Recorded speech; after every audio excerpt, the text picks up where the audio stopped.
think in this one, you really saw Jerry's age and the stubbornness that comes with that age really come out to play. First of all, Jerry has been doing this long enough to know you don't negotiate directly with players, right? Like he was really dug in on that.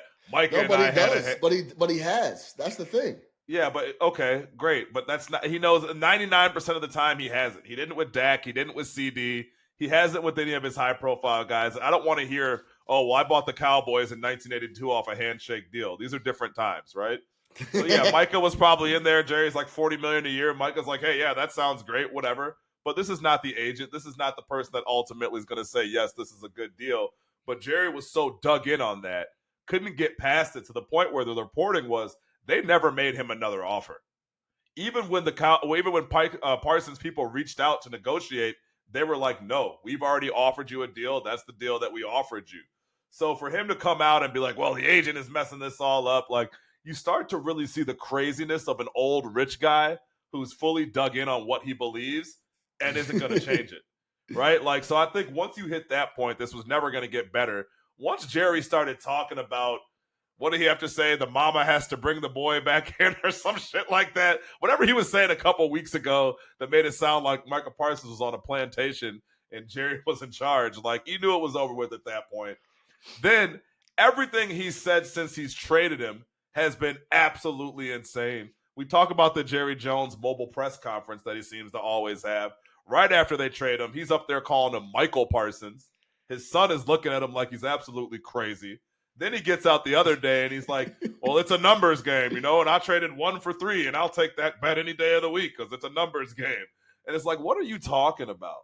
Like, what are you talking about, man? So I think this whole thing is completely gone off the rails. I think going forward, this is how all their negotiations are going to be. Shout out for Dak for actually getting his money because I don't know if anyone's getting paid over there anymore.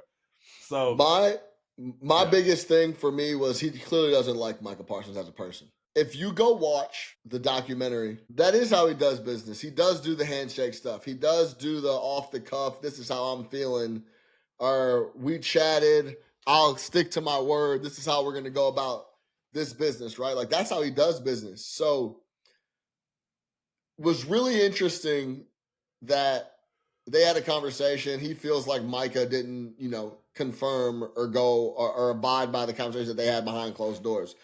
But it's clear he just doesn't love Micah as a guy, regardless if he drafted him or not. Because if he liked Micah as a dude, as just like man to man, he would have paid him. I think he loved Zeke, loved a guy like Zeke Elliott.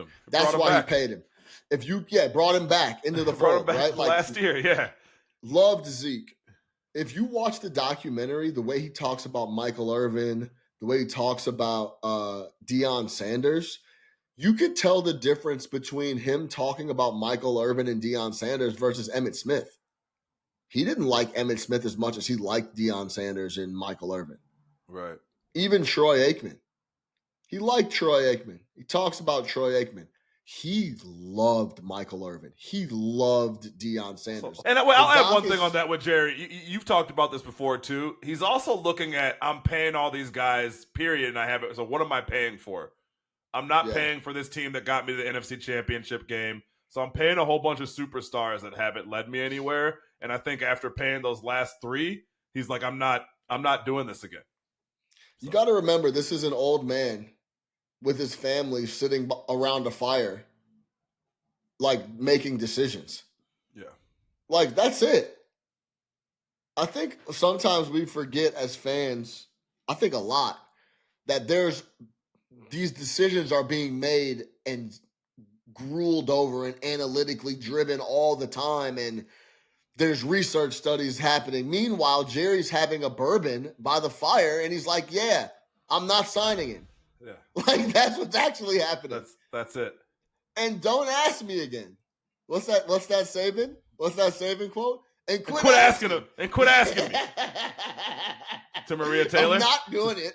And quit asking. And quit asking. I think that's what's happening with a lot of these decisions that people think are analytically driven and deep think pieces, and it's Ego. Jerry Jones like having dinner at his house. He's like, yeah, cut him. I don't like him. Yeah, I'm not doing it. So, yeah. Yeah, I kind of feel bad for Kenny Clark. They had him in front of the cameras. He's like, "What did Jerry say?" He's like, "Jerry said he wanted me here, and the deal doesn't get done unless I'm in it." brother, It's you're like, Kenny Clark. brother, Relax. you've had a good career Yeah, good for for you. throwing Hopefully, to you got a new throw in deal piece with of the this. deal. Yeah. No doubt. He should hold out.